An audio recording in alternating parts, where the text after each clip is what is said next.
truly is hard living in a city and trying to be a booktuber.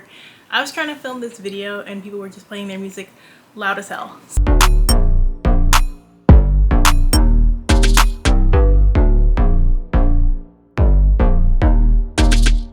Hi everyone, my name is Vina, aka Miss WOC Reader, and welcome welcome back to my channel. And today I'm here to talk about all the books I read during the month of July. During the month of July, it was a pretty crazy month. You know, I thought it was going to be one of my best reading months this year. I'm like, yes, I am playing catch up on my books. I'm going to get through these fast because most of the ones I had planned were kind of lighter reads, but no. Wish Out of Water threatened to break me. It was just that bad. So I talked about it on Nicole from Who Picked This Book channel. It was the book club pick, which was partially my fault for picking it in the first place. And yeah, it was not good. I was expecting this fun mermaid fantasy romance, and instead it felt like just like a contemporary. There's barely any magical fantasy stuff, which is the trend right now in romance, and I hate it. When you say like fantasy romance, we are expecting fantasy. Don't give us like barely any magic. We are expecting a lot of it. This barely a hint of magic so people can call themselves a fantasy writer ain't working for me. It's boring. If I wanted to read a regular contemporary, I would have.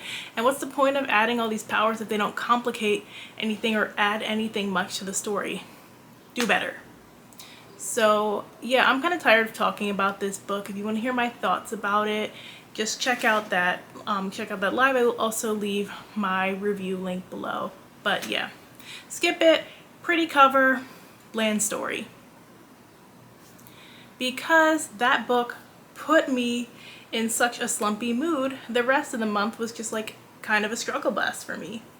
So I read Chaos in Castries by Carol Mitchell Otley, and it is the 5th book in this Caribbean chapter book series of hers. I think you had to read from the beginning to have more of a connection. It was an okay book, but it wasn't as fun as it should have been for a book where children travel in time. I did learn a lot of interesting facts about Castries, especially during like that time. It was really cool to read that aspect of it. And also I've been to Castries, but surprisingly I did not get to go to the market because the day we went, the market was closed, even though the market was like on my bucket list. So I definitely have to go back and see the market. Overall, it was a decent read. It just wasn't my favorite, and I think part of the reason was because it was just missing that little extra bit of fun that it needed to make it worthwhile. Because I was trying to stay out of a reading slump, I decided to read some short romances. So I read His Desert Bride by Demand, which is by Leela Mae White. It's not the type of story that I usually read. I usually don't read Harlequin Presents, and they usually have these very strong prince characters, which this one had a very strong prince character, and he had issues, y'all. But it kept me engaged because he had this whole revenge plot where he's like, I'm gonna seduce her, and then after we're done having sex, I'm gonna throw out my like childhood sweetheart out on her ass. So after revealing to her I'm this prince who has all these riches, and his plan didn't quite go because like his crew ended up finding out that he had her on board his private jet, and then he didn't want to be perceived like his father, who was more about women and his affairs and stuff than the people of the country. So then he's like, well, now we have to get married to prove this point. So it was more like about him working through his issues with his parents and kind of breaking down those walls. They had great chemistry, don't get me wrong, there was a lot of great chemistry. They were both very tortured souls. I just wanted just a little bit more, but overall it was pretty entertaining, helped me avoid a reading slump. I then read Compromised into a Scandalous Marriage by Lydia San Andres, which was a really good historical romance. I usually don't read historical romance. I mentioned before why I don't, but luckily this one did not feel like the historical romances that Traditional publishing usually favored. For one, it's set in the Dominican Republic, and neither one of their main characters are white. Win for that. And you follow Paulina, who's like used to living under her brother's thumb. He's very emotionally abusive, so she's finding agency as a woman. And her neighbor Sebastian shows her some attention, and her brother feels like he can exploit that and use it to get money out of Sebastian. So he puts them in a compromising situation where and then ends up forcing them to be married. Then right as they're trying to get to know each other, feel comfortable around each other, and start to have somewhat of a relationship, then Paulina's brother comes back to stir up some more trouble. Really solid read.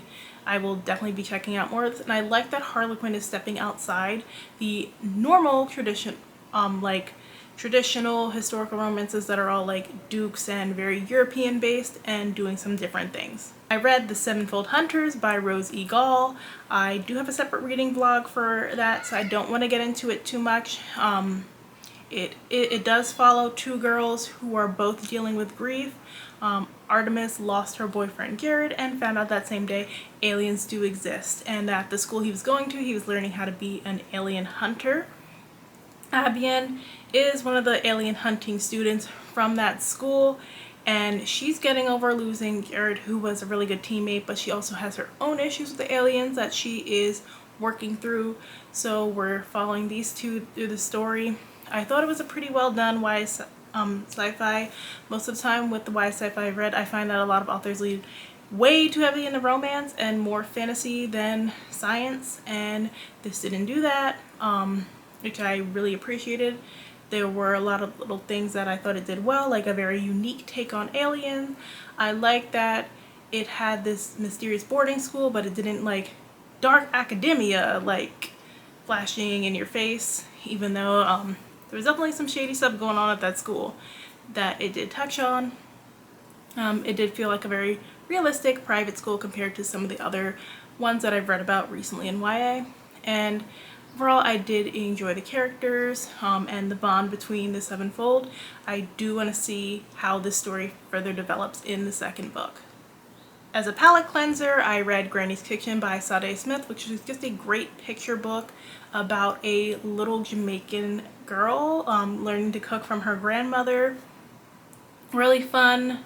Totally plan on sharing it with my nieces. I think they'll really enjoy this one. Arcade and the Triple T Token was one that I read. Deidre from Shade Tree Reads and Cachet from Shade with the Hobbies are doing this read along if you want to join. The books are available on Hoopla. Really good story, just like about a normal black boy, and it feels weird to say normal black, like to emphasize that he's a normal black boy, but I feel like so many of the stories that we get, black boys are dealing with a lot of pain and things they really shouldn't have to deal with, or things that and it makes it seem like that's all of black kids' lives when it's really not. So it was just cool to see him deal with like neighborhood bullies, but not in like a very gruesome way, and he was dealing with making new friends after moving to this new city. He loved reading and going to the library. The library was like his safe space.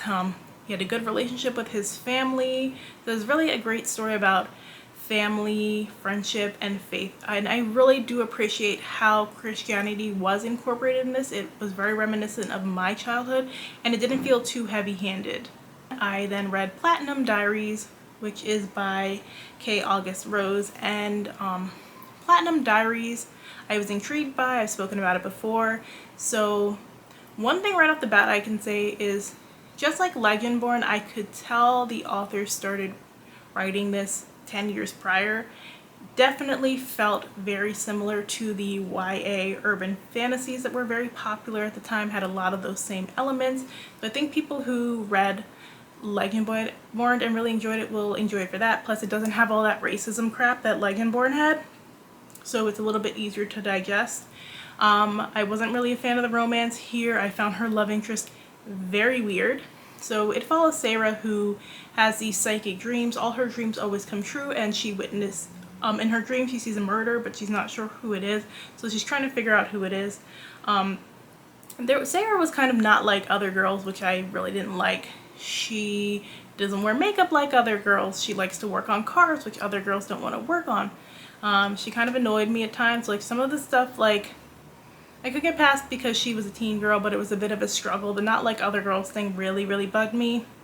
The she's so gorgeous, but she thinks she's so plain thing, very played out, got very old really quick. I hated how all the boys like in the book seemed to like have crushes on her, including one of her best friends. It was very weird. And then I was like, the whole time I'm reading, I'm like, okay, this is an okay book, it's not bad. But then the author did something just like unforgivable to me by throwing the only black teen boy in the book under the bus in a very unrealistic way. Having gone to one of these schools, like, I'm like, yeah, he wouldn't have been the one in that situation.